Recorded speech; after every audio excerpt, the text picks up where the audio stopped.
Hey guys, how's it going? It's Sam, finally back with another episode of my audio series, Once Memories. I know this hasn't exactly been my most popular series on this channel, but I think it's kind of therapeutic for me to just sit down and talk about my experiences. So I'm going to keep doing this for the few of you guys who do watch or listen. And this episode is going to be about Twice Coastal Lane 1, TT promotions, and I'm going to kind of relate it to my experiences in law school, which is why, the title and the feature image is what they are. And yeah, so I talked about this in my other videos, but Cheer Up was really my last stint as a carefree non-student. I just graduated undergrad, finished my short-term job, and then just chilling in Korea and attending promotions. But when TT came out, I was already in the middle, towards the end of my first semester in law school at UC Hastings in San Francisco. And to be honest, it was a bit of a rough transition. I know a lot of my classmates had taken longer than the 1 year that I took off since undergrad, but still for me it was a little tough getting back into it.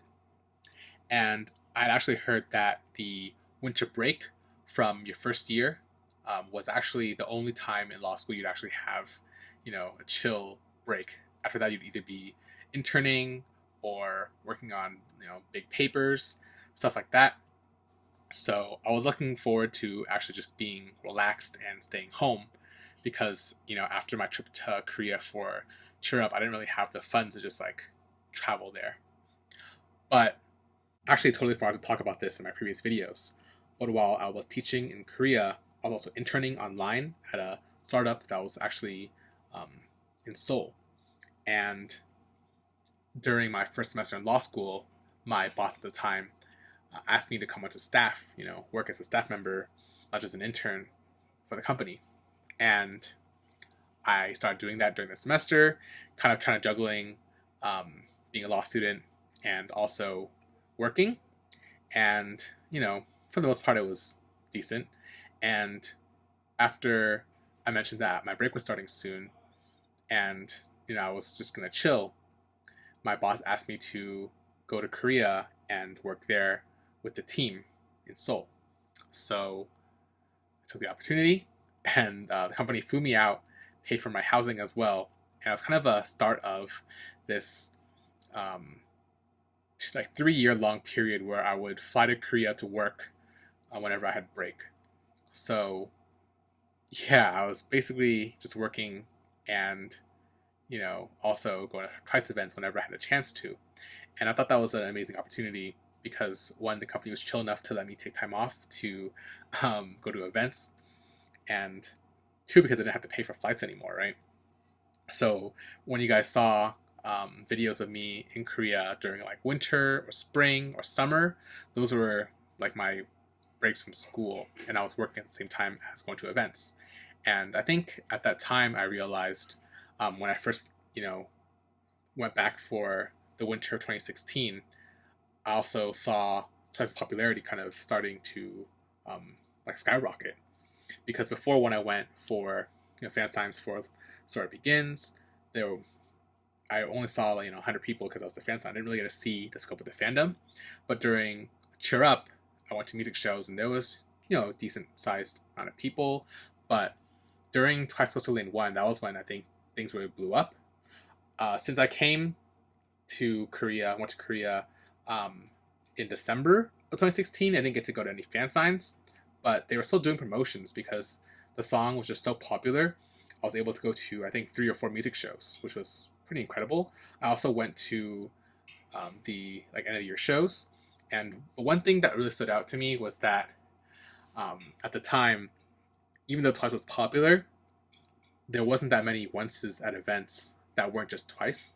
Because I went with my friend Kimu, who I met during Cheer Up. I talked to you guys that before, and she does group orders with me for Japan because she lives in Japan, and we were the only fans at the SBS Gaio who had Candy Bongs.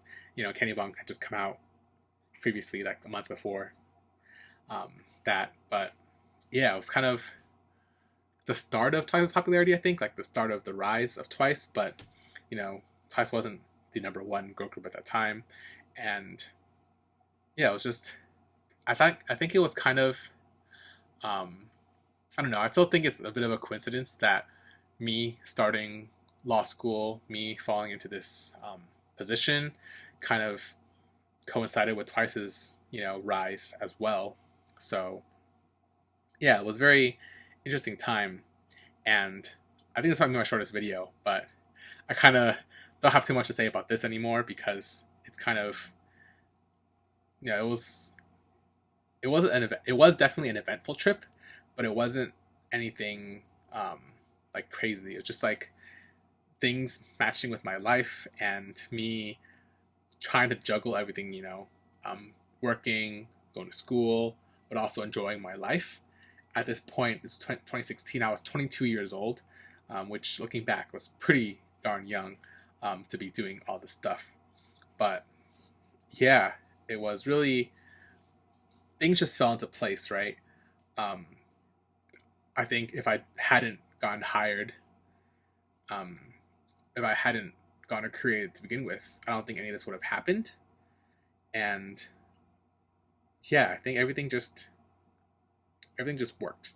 So that's it for this episode because I think the next episode I'm gonna do, which is Clutches Lane 2 slash Knock Knock, that's gonna be more of a little wild one. So I will cut it short here, so you guys can just listen to the short episode, and hopefully it wasn't too confusing because I don't know, kind of rambled a bit like usual. But yeah, that's it. Twice Coaster Lane 1 TT. Didn't go any fan signs, but it was kind of the start of my like frequent trips to Korea. And yeah, that's it. Thanks for listening, and I'll see you guys next time. Bye.